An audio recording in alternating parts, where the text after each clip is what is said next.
Welcome to the Boat Buyer's Secret Weapon Series. I'm your host, Captain Matt, and we're talking about pontoons and some of the cool gear, the cool things that you need on your pontoon. So we got a bunch of great ideas. Some of them you probably haven't seen, like this very first one that we're looking at, the Lilypad diving board. The Lilypad diving board, I think, is one of the funnest things you can add to your pontoon. You don't see them all that often. I've met the manufacturer at an industry event, and they are extremely well made. From what I understand, the customer service is great on these lily pads. I've heard of full size adults, 220, 230 pound guys jumping off these and having a great time. And as you can see, kids are gonna absolutely love it. So there's a link down in the description that you can grab your lily pad, get some more information on the pricing. I want to say that they're a little over $1,000, I think, but they're super sturdy and a lot of fun to add to your dock. But your pontoon, I think, is the most fun. The next, we have the saddle. O'Brien makes one. There's a whole bunch of manufacturers that make them that you can find pretty much anywhere. We'll put a link down in the description to some on Amazon.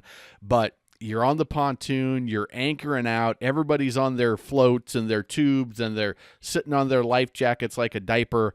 But these saddles are they're so much more comfortable. They stow away nice and easy. They don't suck up a bunch of water and drag all that water in the boat.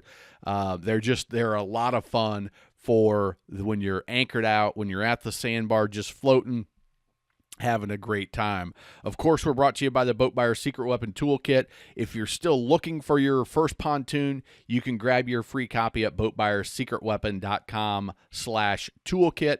Next, we have my kids' favorite thing for the pontoon, or any boat they're on, whether we're out on the Cobalt, whether we're on the Tri-Toon. It didn't matter what they were on. They would want to be on the Super Mabel. So we've got the Super Mabel, and we also have the Big Mabel. The Super Mabel is 3. It is ginormous.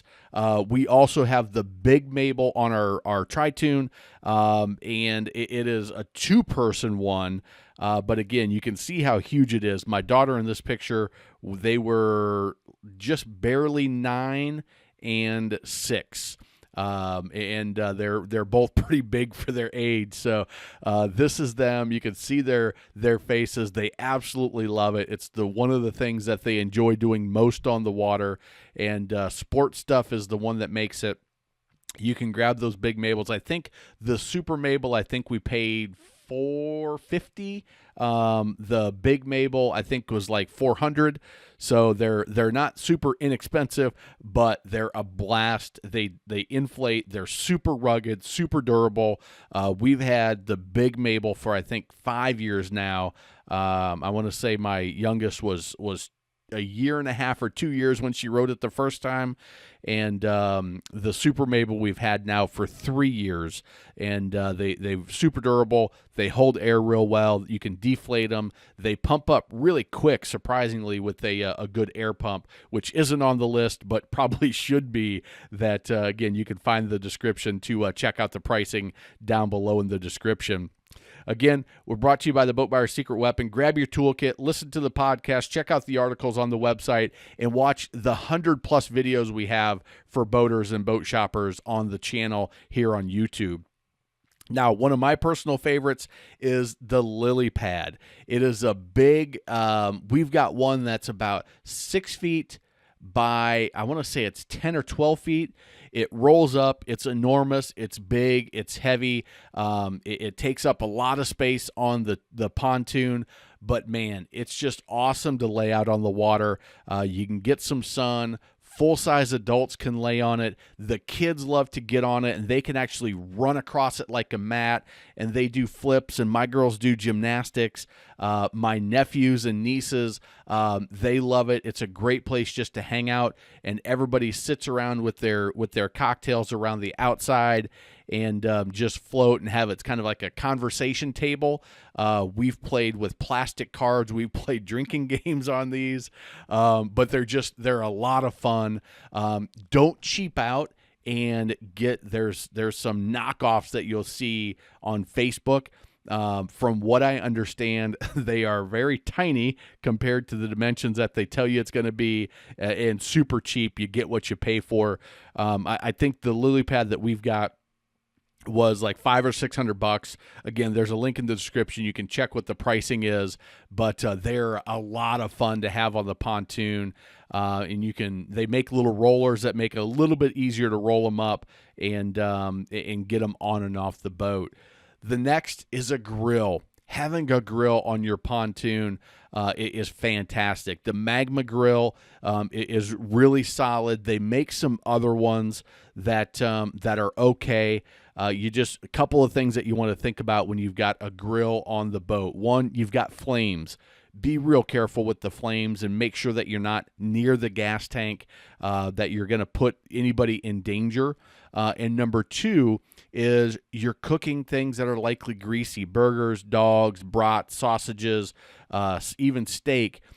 There's going to be some grease drippings. So you want to be real careful I like to hook it on the rail and hang it off the edge into the water. So there's a fence rail that you can hang it off. There's a couple of mounts that, depending on the type of fencing that you have, if you've got the square tube, you need to know how big it is.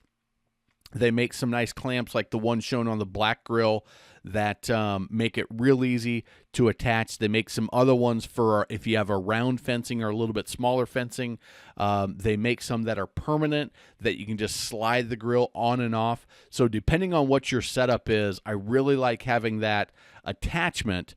I personally prefer to remove the whole thing and just get the grill out, set it up, do my cooking, let it cool down, and then put it in the bag that we have for it to keep all that grease and everything off of the upholstery, off of any of the carpeting, and go ahead and tuck that into the compartment. So when you do the grill, a couple of things that you got to remember. Remember that you got heat and you got flames, so be safe with that. And you've got drippings and you got grease, so be smart with that.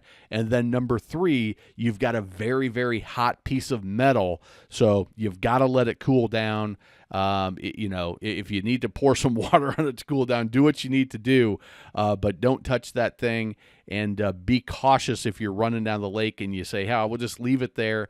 If there's any embers or anything like that, if there's any grease in there that will blow onto your pontoon, just slow it down and be smart when you're dealing with a grill on a pontoon or really any boat. And we also, a good solid anchor. We've got one of my favorite ones coming up next, but the anchor, it's practical. In most applications, I think this Danforth style fluke anchor is going to be the best. Now, the proper setup that is going to hold in virtually any condition that you're going to choose to go out in is have a nice long length of anchor rode. I like to have 100 foot. That's going to, where we boat, that's going to get us locked in most places that we're going to anchor out, off in a cove. We're not going to anchor on the main channel very often, if maybe for fireworks or something like that. But 100 foot of rode is usually going to do the trick. 4 to 5 foot of chain with some nice galvanized shackles, and then a galvanized fluke style anchor that's going to dig in. The chain is going to hold that down to the bottom so that those flukes just dig right into the mud or the sand or whatever bottom you're on. And then having a nice long section of rode is going to allow you to put out 5 to 7 times the depth of the water, so that even as you bounce in the waves, even as the wind kind of swings you on your anchor, you're going to stick firm, and anchoring is going to become really easy. As the weather warms up, I'm going to go out on the boat and I'm going to show you how to anchor a boat properly, and I'm going to show you what happens when you do a short rode. I'm going to show you what happens when you do no chain, and some of the pitfalls. But this style of anchor I really like for pontoons.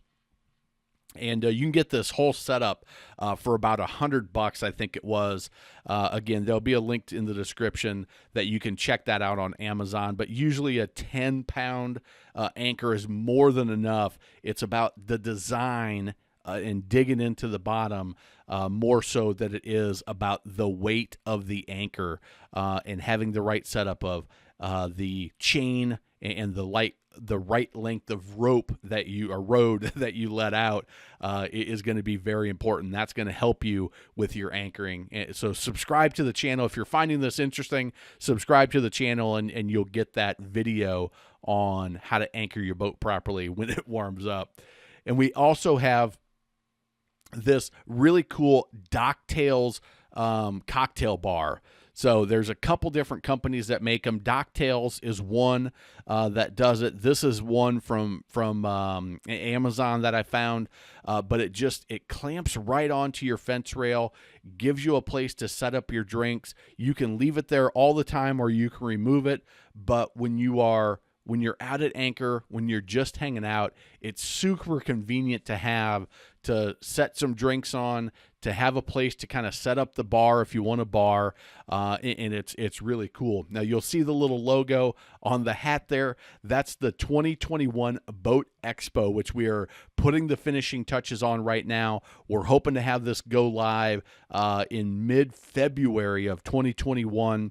usboatexpo.com. You can go there for all the details, even before we're live, but we're interviewing surveyors and technicians and boat loan companies, boat clubs, boat sharing, certified technicians, people that are into different boating lifestyles. We've got full-time cruisers, pontoon owners, somebody talking about should you partner with the boat. So anything you could think about before you buy a boat, we're going to have interviews with experts in those areas. We've got some boat safety stuff. We've got how to get your captain's license. All of that's going to be included. It's going to be really cool. The interviews have been great, very interesting, getting all the expert information. So you can check that out at usboatexpo.com there as well. But this Docktails bar, super cool and a lot of fun for your boat. I'm guessing the boating safety course guys will say don't set up a bar on your boat, but be smart with it and you'll have a lot of fun. Go check out all of the videos that we have on the channel. Like I said, we've got over 100. You can get this toolkit at boatbuyersecretweapon.com/toolkit. YouTube's recommended a few videos. And if you enjoyed this video, if you're into boating, we're always putting out new content for boaters, for boat buyers. If you enjoy that kind of thing, subscribe, and we will see you on the next one. Remember, life truly is better on a boat.